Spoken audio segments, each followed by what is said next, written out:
ಯುಗಾದಿ ಹಬ್ಬದ ಪ್ರಯುಕ್ತ ನಾಡು ನುಡಿ ಸಂಸ್ಕೃತಿ ಪರಂಪರೆಯನ್ನ ಸಮಾಜದೊಡನೆ ಬೆಸೆಯುವಲ್ಲಿ ಪ್ರಮುಖ ಪಾತ್ರ ವಹಿಸುವ ಜಿಲ್ಲಾ ಮಟ್ಟದ ಭಜನಾ ಸ್ಪರ್ಧೆ ಕುಮಟಾ ಪಟ್ಟಣದ ಮಹಾಸತಿ ಸಭಾಭವನದಲ್ಲಿ ನಡೆಯಿತು.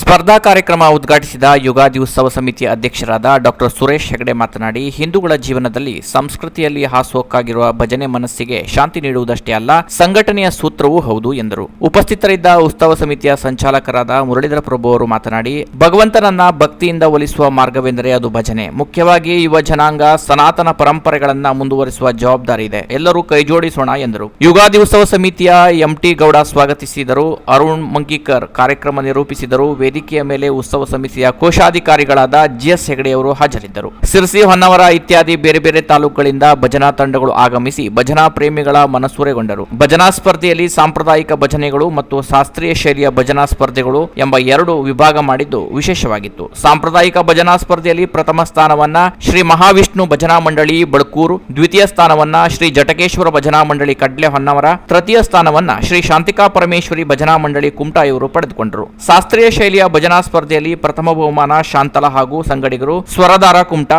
ದ್ವಿತೀಯ ಬಹುಮಾನವನ್ನ ವಸುಧಾ ಶಾಸ್ತ್ರಿ ಮತ್ತು ಸಂಗಡಿಗರು ಕುಮಟಾ, ತೃತೀಯ ಬಹುಮಾನವನ್ನ ಶ್ರೀಗೌರಿ ಮಹಿಳಾ ಸಮಾಜ ಸಿರ್ಸಿ ಇವರು ಪಡೆದುಕೊಂಡರು. ಯುಗಾದಿ ಹಬ್ಬದ ದಿವಸದ ಸಭಾ ಕಾರ್ಯಕ್ರಮದ ವೇಳೆಯಲ್ಲಿ ಅವರಿಗೆ ಬಹುಮಾನ ವಿತರಣೆ ಮಾಡಲಾಗುವುದು. ಕಾರ್ಯಕ್ರಮದ ಕೊನೆಯಲ್ಲಿ ನಿರಂತರ ತಮ್ಮ ಜೀವನದ ತುಂಬೆಲ್ಲ ಭಜನಾ ಸೇವೆಯನ್ನ ಮುಂದುವರಿಸಿಕೊಂಡು ಬರುತ್ತಿರುವ ಹಿರಿಯ ನಾಗರಿಕರಾದ ಹೊನ್ನಾವರದ ಬಳ್ಕೂರಿನ ವಿಠ್ಠಲ್ ತ್ರಿವಿಕ್ರಮ್ ಭಟ್ ಹಾಗೂ ಸಿರಸಿಯ ನಾಗರತ್ನ ಶೇಟ್ ಇವರನ್ನ ಅವರ ನಿರಂತರ ಭಜನಾ ಸೇವೆಯನ್ನ ಸ್ಮರಿಸಿ ಸನ್ಮಾನಿಸಲಾಯಿತು. ಭಜನಾ ಸ್ಪರ್ಧಾ ನಿರ್ಣಾಯಕರಾಗಿ ತಾರಾ ಭಟ್ ಹೊನ್ನಾವರ್, ಸುಧೀರ್ ಸುರೇಶ್ ನಾಯಕ್ ಬೇಂಗ್ರೆ ಸಿದ್ದಾಪುರ, ಕೃಷ್ಣಮೂರ್ತಿ ಗುನ್ಗಾ ಅಂಕೋಲಾ ಇವರು ಆಗಮಿಸಿದ್ದರು. ಯುಗಾದಿ ಉತ್ಸವ ಸಮಿತಿಯ ಸದಸ್ಯರಾದ BNK Nagaraj, Arun Hegde, Suresh Bhat, M R Bhat, S V Hegde, Rohidas Gavadi, ಉಪಾಧ್ಯಕ್ಷರಾದ ಸುಧಾ ಶಾನ್ಬಾಗ್, ಶೀತಲ್ ಭಂಡಾರಿ, ವಿನೂತಾ ಶಾನ್ಬಾಗ್, ಪೂರ್ಣಿಮಾ ಕಾಮತ್ ಇತರರು ಉಪಸ್ಥಿತರಿದ್ದರು.